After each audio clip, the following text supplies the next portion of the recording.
नमस्कार, आपका स्वागत है। एक समय की बात है, भगवान श्री कृष्ण के मित्र उनसे मिलने के लिए द्वारका नगरी पधारते हैं। भगवान श्री कृष्ण उनका स्वागत करते हैं और उनके आने का कारण पूछते हैं। भगवान श्री कृष्ण के सखा उनसे कहते हैं, हे केशव, तुम तो सर्वज्ञ हो, सब कुछ जानते हो। आज मैं तुम्हारे पास यह जानने के उद्देश्य से आया हूँ कि मनुष्य को किन किन वृक्षों का रोपण करना चाहिए, कौन से वृक्ष भवन के सामने लगाने चाहिए, किन वृक्षों का रोपण करने से दरिद्रता दूर होती है तथा शत्रु, रोग, भय, भूत, पिशाच। भगवान श्री कृष्ण मुस्कुराते हुए कहते हैं, हे सखा, तुमने आज समस्त मानव जाति के कल्याण के उद्देश्य से अत्यंत महत्वपूर्ण प्रश्न किया है। इस संसार में वृक्षों का बहुत ही बड़ा योगदान है। वृक्ष सदा ही पूजनीय है, किंतु आज तुमने उचित ही प्रश्न किया है। भवन की सीमा में वृक्षों को लगाना बहुत ही शुभ फल प्रदान करता है। वृक्ष तथा पौधे भवन की सुंदरता को बढ़ाते अवश्य हैं, साथ ही ये वातावरण को भी शुद्ध करते हैं। वृक्षों से सकारात्मक ऊर्जा का संचार होता है, जो मनुष्य के जीवन के लिए अत्यंत आवश्यक है।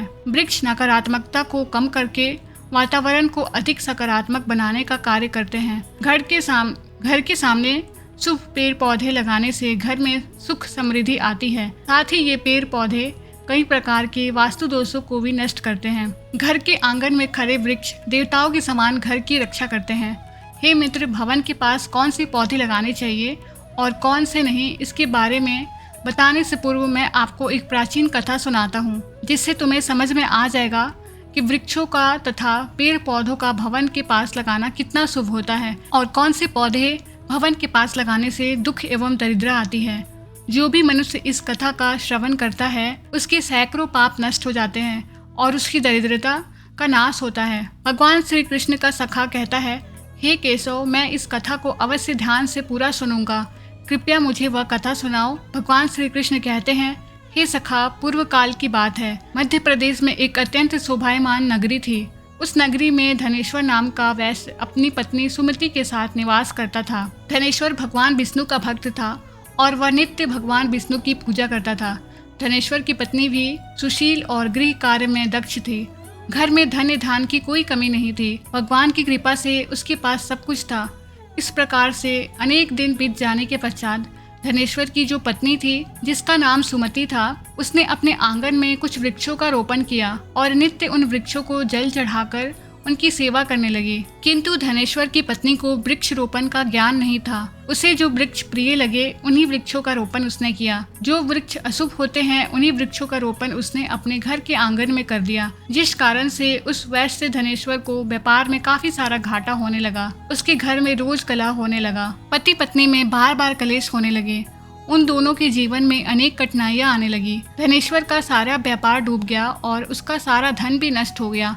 अब धनेश्वर के पास अनाज भी खरीदने के लिए पैसे नहीं थे। वे भूखे रहने लगे, जिससे क्रोधित होकर उसकी पत्नी भी गुस्सा करने लगी। वह अपने पति को कोई काम करने के लिए कहती। फिर धनेश्वर काम मांगने के लिए गांव में घूमने लगा, लेकिन उसे कहीं पर भी काम नहीं मिलता था। उसने आकर पत्नी से कहा, हे भद्रे, मुझे तो कोई भी काम नहीं दे रहा है, अब मैं कहाँ पर काम खोजने जाऊँ। वे दोनों ही पूरी तरह से हतबल हो गए थे।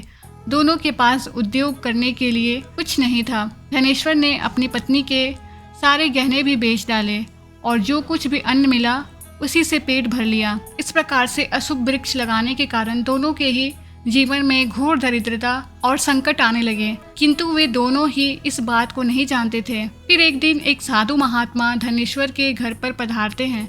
उन्हें देखकर धनेश्वर उन्हें प्रणाम करता है और कहता है, हे साधु महाराज, पधारिए। इस गरीब के घर में आपका स्वागत है। कहिए, मैं आपकी किस प्रकार से सहायता कर सकता हूँ। वे साधु महाराज कहने लगते हैं, हे महोदय, मैं तीर्थ यात्रा पर निकला हूँ। विश्राम करने के लिए कोई जगह खोज रहा हूँ। यदि आपको कोई कष्ट ना हो तो मुझे अपने घर में स्थान दे दो। मैं अनेक दिनों से भूखा हूँ, कुछ भोजन भी प्राप्त हो जाए तो बड़ी कृपा होगी। साधु महाराज के ऐसे वचन सुनकर वह धनेश्वर कहने लगा, हे साधु, आप अवश्य ही कोई पुण्य आत्मा दिखाई पड़ते हैं। आपके मुखमंडल पर बहुत तेज है। आपकी सेवा करने का मुझे सौभाग्य मिल रहा है। आपकी सेवा करके मुझे बड़ा आनंद मिलेगा। कृपा करके आप घर के भीतर चलिए। फिर वह साधु महाराज उस धनेश्वर के घर के भीतर जाते हैं और विश्राम करने लगते हैं। धनेश्वर उन साधु महाराज की बड़ी सेवा करता है, किंतु उसके पास अन्न का एक दाना नहीं होता है। तो वह अपनी पत्नी से कहता है, हे प्रिय, आज हमारे घर पर जो साधु महात्मा आए हैं वे बड़े पुण्यवान दिखाई पड़ रहे हैं। हमें उनके भोजन के लिए कुछ उपाय करना चाहिए। मैं गांव में जाकर किसी से थोड़ा सा धन मांग कर लाता हूँ।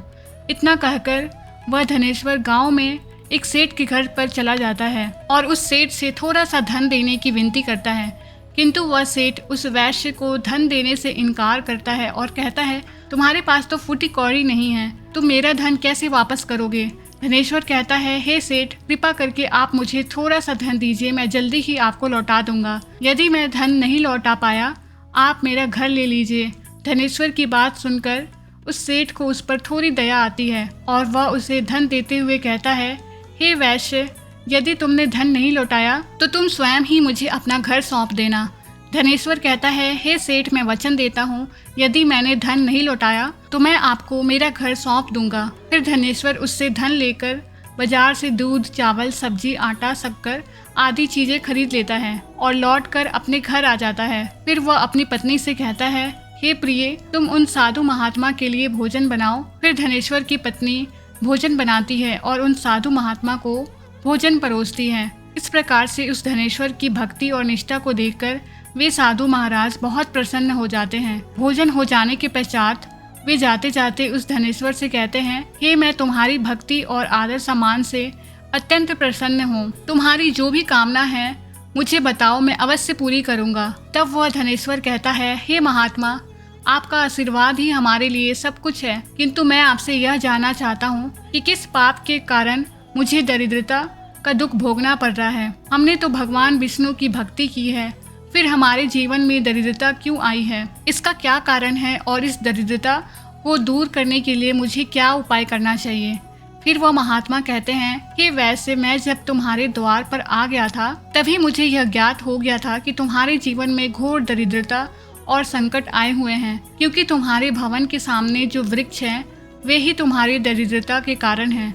इसलिए तुम इन वृक्षों को हटाकर उनके स्थान पर शुभ पौधों का रोपण करो। तुम्हारी पत्नी ने तुम्हारे भवन के सामने जिन जिन वृक्षों का रोपण किया है वे अशुभ वृक्ष हैं, उन्हीं के कारण ऐसी दुर्दशा हुई है। धनेश्वर कहते हैं, हे महात्मा, कृपा करके मुझे बताइए कि घर के सामने कौन से वृक्ष लगाने चाहिए जिससे घर में सुख समृद्धि हो और कौन से वृक्ष नहीं लगाने चाहिए। कृपा करके आप मुझे विस्तार से समझाइए, मैं आपका बड़ा आभारी रहूंगा। फिर वह साधु महात्मा कहते हैं, हे वैश्य, ठीक है, अब मैं तुम्हें उन शुभ वृक्षों के विषय में बताता हूँ जिन्हें घर के पास लगाने से शुभ फलों की प्राप्ति होती है। इसलिए तुम ध्यान पूर्वक सुनो। किसी जलाशय के समीप पीपल का वृक्ष लगाने वाले मनुष्य को जो फल मिलता है वह सैकड़ों यज्ञों के समान होता है। जब पीपल के पत्ते उस जलाशय में गिरते हैं तो वे पिंड के समान होकर पितरों को तृप्ति प्रदान करते हैं। इससे सभी प्रकार के पितृदोष समाप्त हो जाते हैं। जो मनुष्य नित्य स्नान करके पीपल को स्पर्श करता है वह सभी पापों से मुक्त होता है और कभी पराजित नहीं होता है।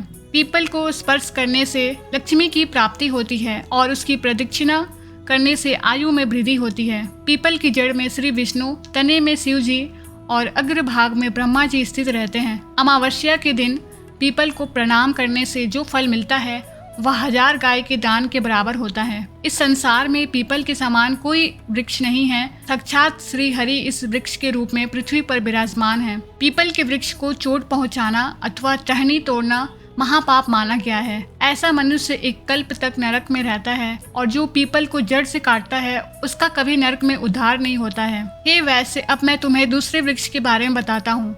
आंवले का फल समस्त लोगों में प्रसिद्ध और परम पवित्र है।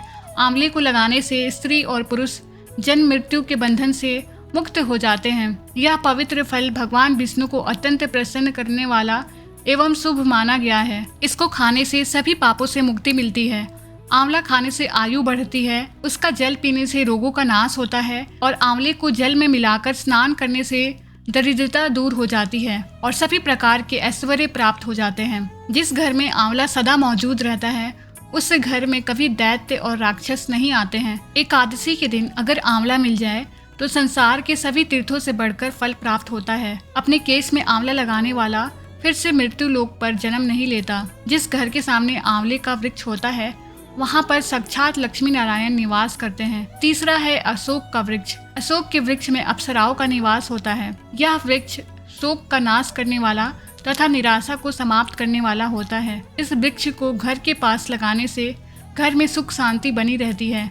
अशोक का वृक्ष शीतलता और यौवन प्रदान करने वाला होता है। माँ लक्ष्मी ने जब देवी सीता के रूप में अवतार लिया था, तब रावण द्वारा अपहरण करने के बाद उनका वास अशोक वाटिका में था। अशोक के वृक्ष ने माँ सीता की बहुत सेवा की थी, इसलिए माँ सीता ने अशोक वृक्ष को यह वरदान दिया था कि जिस भी स्थान पर वह वृक्ष होगा वहाँ पर उनका सदैव ही निवास होगा। चौथा है पाकड़ का वृक्ष। प्रत्येक मनुष्य को पाकड़ का वृक्ष अवश्य लगाना चाहिए। यह वृक्ष लगाने से जो फल मिलता है वह महायज्ञ के समान होता है। कलयुग में मनुष्य यज्ञ नहीं कर पाएंगे, इसलिए उन्हें एक पाकड़ का वृक्ष अवश्य लगाना चाहिए। पांचवा है नीम का वृक्ष। नीम का वृक्ष लगाने से सूर्य देव प्रसन्न होते हैं। नीम का वृक्ष आयु प्रदान करने वाला माना गया है। इसे घर के पास लगाने से नाना प्रकार के रोगों से छुटकारा मिलता है। माँ लक्ष्मी को नीम के पत्ते अत्यंत प्रिय होते हैं, इसलिए वह नीम के वृक्ष के पास निवास करती हैं। घर के सामने नीम के वृक्ष का रोपण करने से धन संपत्ति की प्राप्ति होती है। छठा है जामुन का वृक्ष। यदि कोई कन्या प्राप्ति की कामना करता है तो उसे जामुन का वृक्ष अवश्य लगाना चाहिए। जिस मनुष्य के घर के सामने जामुन का वृक्ष होता है उसके घर में कन्या का जन्म होता है, जो कुल का गौरव बढ़ाती है। सातवां है बेल का वृक्ष। बेल के वृक्ष में भगवान शिव और गुलाब में देवी पार्वती का निवास है, इसलिए अगर बेल के वृक्ष के पास गुलाब का पौधा लगाया जाए तो शिव पार्वती का आशीर्वाद प्राप्त होता है। उस घर में कभी दरिद्रता नहीं आती है, उस घर में कभी अकाल मृत्यु नहीं होती है और कोई स्त्री विधवा नहीं बनती है। आठवां है नारियल का पेड़। नारियल किसी भी धार्मिक अनुष्ठान का आवश्यक अंग होता है। यह अत्यंत शुभ माना जाता है। घर के आंगन में नारियल का पेड़ होने से उस घर में हमेशा शुभता होती है और उस घर के सदस्यों का समाज में बहुत मान सम्मान होता है। सुंदर पत्नी की कामना करने वाले मनुष्य को अनार का वृक्ष लगाना चाहिए। पलाश का पेड़ ब्रह्म तेज प्रदान करता है, इसलिए इसका रोपण अवश्य करना चाहिए। वंश वृद्धि और संतान प्राप्ति की कामना करने वाले मनुष्य को अंकुर का वृक्ष अवश्य लगाना चाहिए। अगर मनुष्य किसी बीमारी से पीड़ित है तो उसे खैर का वृक्ष लगाना चाहिए। खैर का वृक्ष लगाने से बड़े बड़े रोग नष्ट हो जाते हैं। यह वृक्ष आरोग्य प्रदान करने वाला होता है। कुंद अर्थात मोगरे के पेड़ में गंधर्व निवास करते हैं, इसलिए इस पौधे का रोपण अपने घर के पास करने से कार्यों में सिद्ध और शुभ फलों की प्राप्ति होती है। खासकर कला के क्षेत्र में काम करने वाले लोगों को यह पौधा अवश्य लगाना चाहिए। यदि किसी मनुष्य को चोर और लुटेरों का भय सता रहा है तो उसे अपने घर के पास बेंद का वृक्ष जरूर लगाना चाहिए। यह वृक्ष चोर लुटेरे को भयभीत करता है और घर की रक्षा करता है। चंदन और कटहल के वृक्ष पुण्य और लक्ष्मी प्रदान करते हैं। इन वृक्षों का रोपण करने से दुख दरिद्रता समाप्त हो जाती है। घर की उत्तर दिशा में कनक चंपा का पौधा लगाया जाता है तो धन में वृद्धि होती है। केले का पेड़ भी बहुत शुभ होता है और यह घर में सुख समृद्धि और खुशहाली लाता है। केले के पेड़ में भगवान विष्णु का वास होता है, इसलिए घर में केले का पेड़ होने से घर में धन की कमी नहीं होती है। हर श्रृंगार के पौधे को पारिजात भी कहा जाता है। इस पौधे की उत्पत्ति समुद्र मंथन के समय हुई थी और माँ लक्ष्मी भी समुद्र मंथन से ही प्रकट हुई हैं। इसीलिए पारिजात के पौधे का बहुत अधिक महत्व है। यदि इस पौधे को अपने घर पर लगाते हैं तो आपको माँ लक्ष्मी की विशेष कृपा प्राप्त होगी। मनुष्य को कभी भी तार का वृक्ष नहीं लगाना चाहिए। तार का वृक्ष संतान का नाश करने वाला होता है। जिस घर के पास तार का वृक्ष होता है उस घर के संतानों की कभी उन्नति नहीं होती है। मनुष्य को कभी घर के पास बहेड़े का वृक्ष नहीं लगाना चाहिए। इस वृक्ष पर प्रेतों का वास होता है। जो मनुष्य बहेड़े का वृक्ष लगाता है वह प्रेत बन जाता है। इसके नीचे बैठकर कभी पूजा पाठ भी नहीं करना चाहिए। अगर किसी मनुष्य को शत्रुओं का भय सता रहा है तो उसे केवड़े का वृक्ष लगाना चाहिए। ये शत्रुओं का नाश करने वाला होता है। घर में कभी भी ऐसे पौधे नहीं लगाने चाहिए जिसको काटने या तोड़ने पर दूध निकलता हो। घर के सामने कभी भी बबूल का पेड़ नहीं लगाना चाहिए, इसे लगाने से विपत्ति आती है। घर के सामने बेर का वृक्ष भी नहीं लगाना चाहिए, इसे लगाने से नकारात्मकता बढ़ती है, धन का नाश होता है और संकट आते हैं। किसी भी मनुष्य को अपने घर के सामने पपीते का वृक्ष नहीं लगाना चाहिए। इस वृक्ष को लगाने से धन का नाश होता है और दरिद्रता आती है। अगर पीपल का वृक्ष भवन की पूर्व दिशा में होता है तो घर में निर्धनता व्याप्त हो सकती है। वट वृक्ष घर की पश्चिम दिशा में हो तो घर में शोक का काल चिरकाल तक रहता है। दक्षिण दिशा में तुलसी का पौधा हो तो संतान को पीड़ा सहन करनी पड़ती है। किसी भी मृत वृक्ष की छाया घर पर पड़ती है तो यह मृत्यु का सूचक होता है। मृत वृक्ष को तुरंत उखाड़ देना चाहिए। वे साधु महात्मा कहते हैं हे वैसे, इस प्रकार से मैंने तुम्हें इन सभी शुभ और अशुभ वृक्षों के विषय में बता दिया है, इसलिए तुम इन वृक्षों का रोपण करो और भगवान की कृपा को प्राप्त करो। वह धनेश्वर कहता है, हे महात्मा, आपने आज मुझे उत्तम ज्ञान दिया है, मैं आपका धन्यवाद करता हूँ।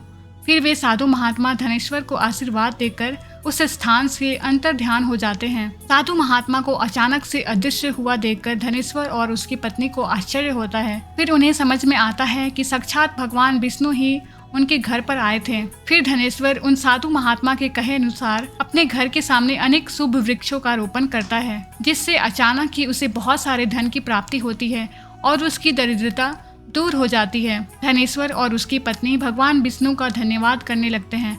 भगवान श्री कृष्ण कहते हैं, हे सखा, इस प्रकार से मैंने तुम्हें शुभ और अशुभ दोनों प्रकार के वृक्षों के बारे में बताया है। अब तुम भी जाकर अपने भवन के पास इन वृक्षों का रोपण करो। तो दोस्तों, इस प्रकार से भगवान श्री कृष्ण ने भवन के पास लगाए जाने वाले शुभ और अशुभ वृक्षों के बारे में बताया है। उम्मीद है आपको कथा पसंद आई होगी। जानकारी अच्छी लगी तो वीडियो को लाइक करें और कमेंट में जय श्री कृष्ण जरूर लिखें। साथ ही चैनल को सब्सक्राइब करें। आप सभी का धन्यवाद।